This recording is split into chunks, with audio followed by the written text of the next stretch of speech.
Ocurrió el 2 de marzo de 2013, en Seffner, Florida, Estados Unidos. Jeremy Bush vivía tranquilo en su casa, junto a su hermano, Jeffrey Bush. Fue entonces que en la noche del 2 de marzo decidieron irse a dormir como cualquier noche, cuando en la habitación de Jeremy se escuchó un estruendo que provenía de la habitación de su hermano. Cuando Jeremy fue a revisar lo que había pasado, solo vio que en el suelo había un enorme agujero que había devorado el cuarto entero, comiéndose la cama, muebles y a su hermano.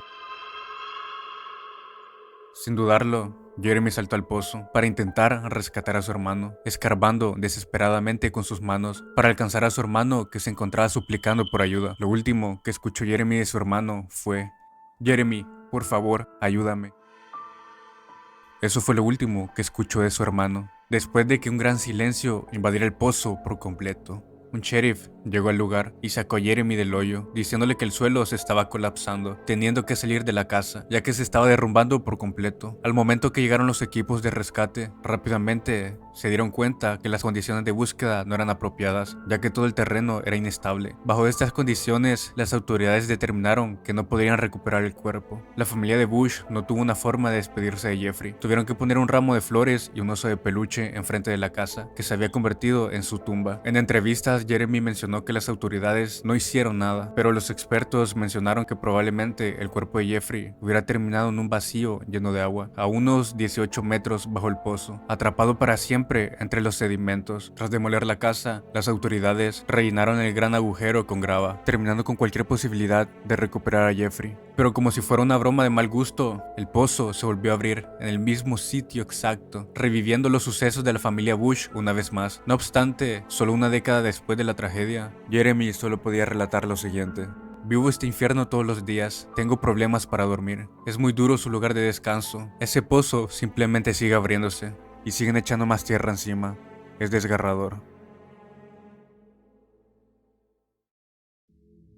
Garrett Williams nació el 26 de septiembre de 1978 en Valley Anglesey. Era un matemático prodigio. A los 17 años se graduó con honores en clase de matemática. Después de estudiar a tiempo parcial, aún estaba en la secundaria. Tiempo después obtuvo un doctorado en la Universidad de Manchester. Al poco tiempo empezó a trabajar para el Cuartel General de Comunicaciones del Gobierno, especializado en descifrar códigos. Desde 2008 a 2009, Williams había acumulado una colección de ropa femenina valorada en 20,000 libras, incluyendo ropa de diseñadores. También había tomado cursos en diseños de moda. No obstante, en 2007, Garrett había sido encontrado por las personas que le rentaban la casa, atado a la cabecera de su cama en ropa interior, a la 1:30 de la madrugada pidiendo ayuda, poniendo la excusa de observar si se podría liberar por sí mismo de esa situación. William regresó a Gran Bretaña después de una conferencia y unas vacaciones en la costa oeste de Estados Unidos. Ese día, varias cámaras de seguridad lo captaron, realizando actividades comunes. Todo parecía normal,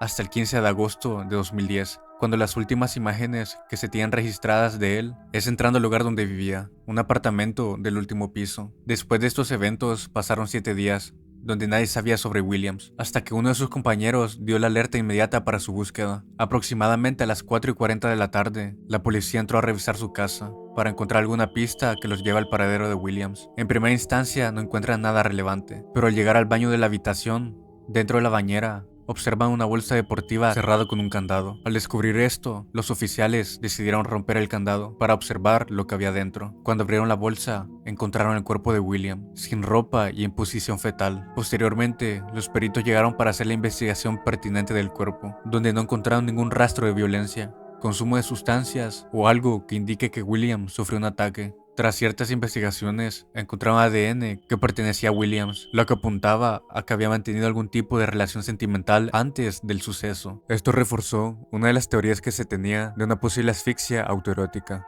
mencionando que Williams podría haber perdido la vida tras un juego que se complicó, reforzado por antecedentes de claustrofilia, atracción por espacios cerrados. Después de 21 meses de investigación, una investigación forense de 2021 concluyó que probablemente Williams perdió la vida solo y que fue probablemente un accidente relacionado con la claustrofilia. Sin embargo, el misterio persiste debido a la imposibilidad física aparente de encerrarse solo en la bolsa con candado.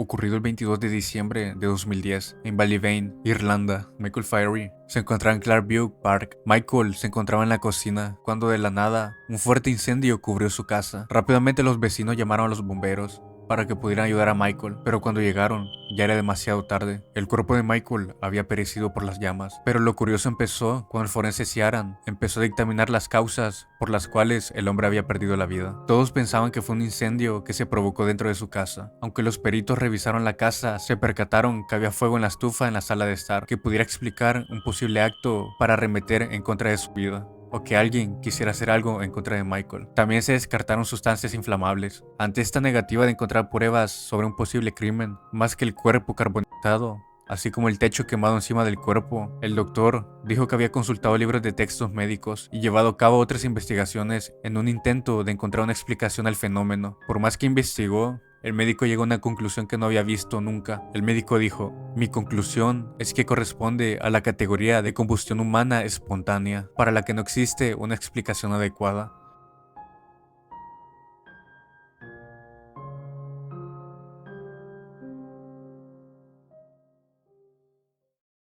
Ocurrido el 21 de octubre de 1988, en Buenos Aires, Argentina. Todo parecía un día normal, cuando de repente sucede una tragedia. Desde uno de los departamentos, desde el piso 13 del edificio Avenida Rivadavia 6155, un caniche salió directo en caída libre sobre las calles. El tránsito era activo, había personas pasando por la calle. Había altas probabilidades de que a esa hora el perro pudiera impactar contra alguien. El perro cayó sobre Marta Espina, una vecina del barrio de 75 años. Perdió la vida al instante. Un portero de un edificio vecino, quien se encontraba platicando con Marta en la calle, mencionó que se salvó por unos centímetros. Nadie había entendido qué pasó. Rápidamente se juntó un grupo pequeño de personas alrededor del lugar para observar los sucesos. Cuando llegaron las autoridades, mencionaron que Marta había perdido la vida de forma inmediata, porque la caída del perro produjo el aplastamiento total de las vértebras de la señora. De un momento a otro, el lugar se empezó a llenar, cuando todos estaban atónitos por lo que había pasado con Marta. De pronto, un gran ruido más fuerte que el anterior se escuchó. Luego empezaron los gritos y llantos. Un camión de transporte público había arrollado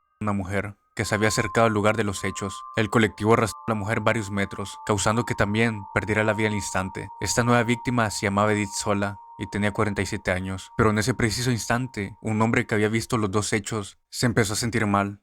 Intentó alejarse del lugar donde había sucedido todo. Llegó a cruzar la calle, pero a pocos metros del lugar ingresó a una concesionaria y pidió ayuda. Los trabajadores llamaron rápido a una ambulancia, pero este ya se había desplomado en el suelo. Los paramédicos que se encontraban ya allí, tratando de ayudar las tragedias consecutivas, cruzaron la calle para rescatar la vida del hombre, pero cuando llegaron, el hombre había perdido la vida, tras no resistir un ataque cardíaco, a culpa de lo que había sucedido.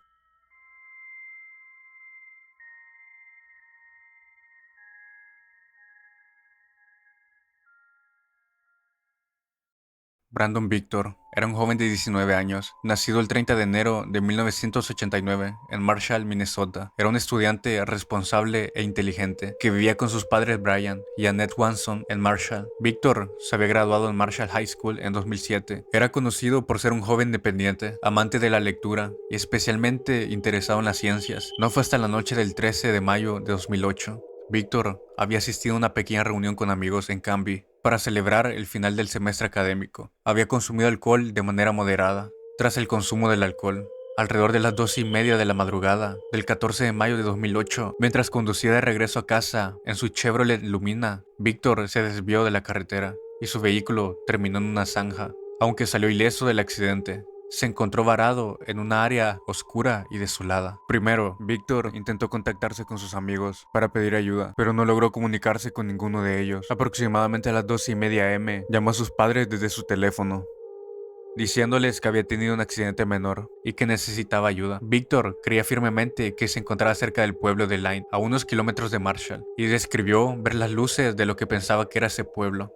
Sus padres salieron en su camioneta para ayudarlo. Los minutos antes fue una situación totalmente extraña, ya que ambos encendían y apagaban las luces de sus vehículos para localizarse mutuamente. Ninguno pudo ver al otro. Víctor insistía en que podía ver las luces del pueblo y permanecía convencido de su ubicación cerca del Line. Aproximadamente a las 1:15, frustrado por la situación, decidió abandonar su vehículo y caminar hacia las luces que creía ver, diciéndole a sus padres que se dirigía hacia Lynd para encontrarse con ellos allí. Durante esta caminata mantuvo la conversación telefónica con su padre. A las 1:54 am, Víctor gritó repentinamente en varias ocasiones y la línea telefónica se cortó. Su padre intentó llamarlo repetidas veces, pero Víctor nunca contestó, aunque el teléfono seguía sonando antes de ir al buzón de voz, indicando que el teléfono permanecía encendido y funcional. Esa fue la última vez que alguien tuvo contacto con Víctor. A las 6:30 am del 14 de mayo, después de una larga noche de búsqueda, los padres de Víctor reportaron oficialmente su desaparición. Inicialmente, las autoridades no querían tomar el caso,